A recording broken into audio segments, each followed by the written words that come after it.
tend to focus on really two principles.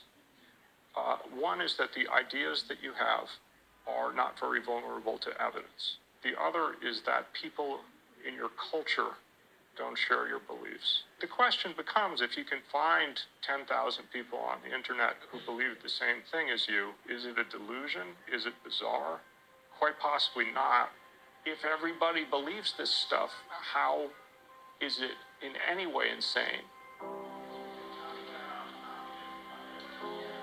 People just would not believe the suffering that people in this community endure every single day. I've lost just about all of my friends. They're afraid to talk to me.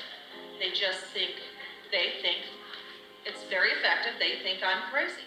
My family doesn't know anything about it. I don't say a word to them. I don't know if my son knows, and I don't want anything to happen to him.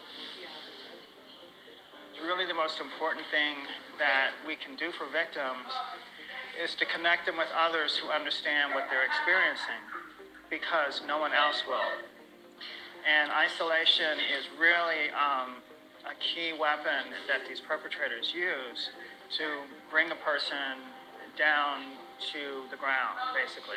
If you go to see a psychiatrist, let's say it's the first time you're meeting a psychiatrist, and you say, I'm under police surveillance, then the psychiatrist will write you off as suffering paranoid schizophrenia, and then he will give you medication.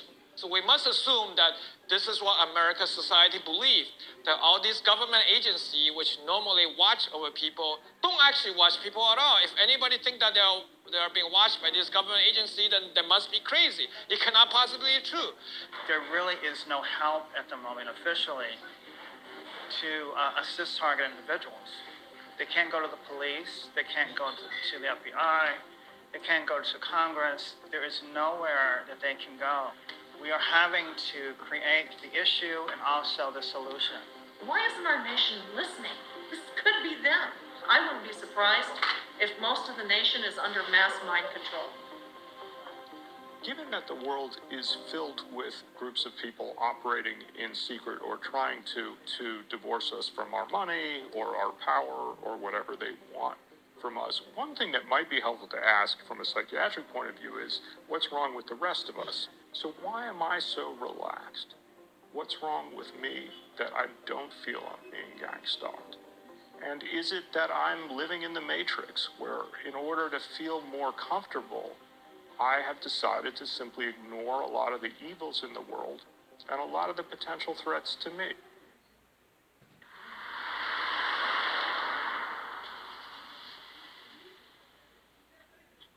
Okay, so what we're seeing here is this scene where the Keanu Reeves character climbs out of the battery vat chamber. You can't see, precisely what it is because of that loss of focus, but you can definitely see that something is abnormal.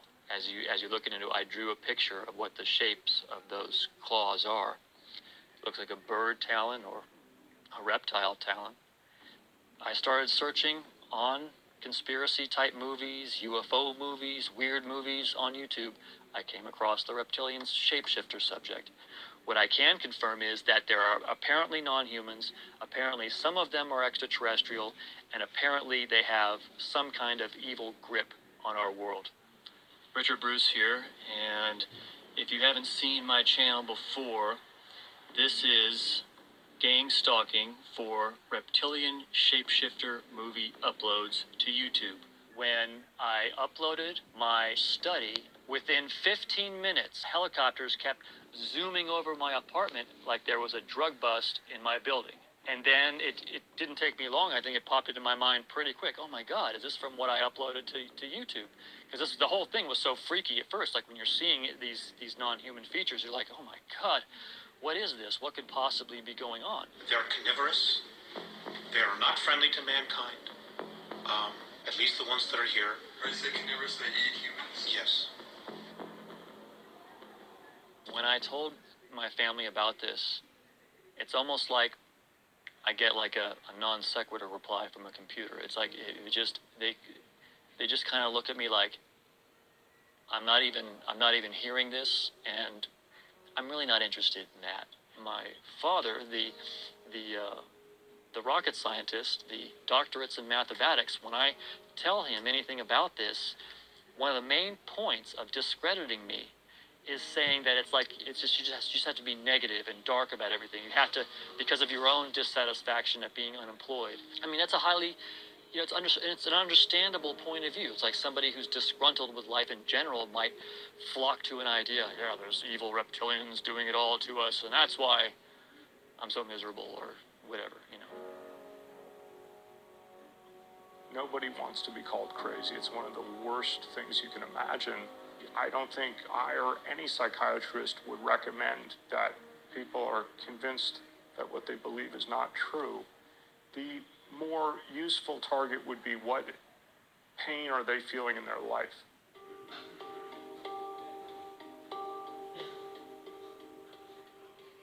At least if I can do anything, if I can achieve anything by exposing this issue to the general public, it could be that it takes away these criminals' right to destroy people's lives with this, because it's terrible what's happening to people. I mean, what kind of a country do we live in where you can't say certain things or do certain things without our own government using these subversive, underhanded tactics to drive you crazy?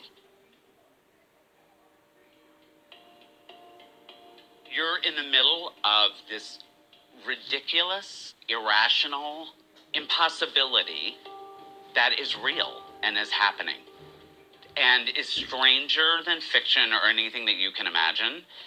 And it's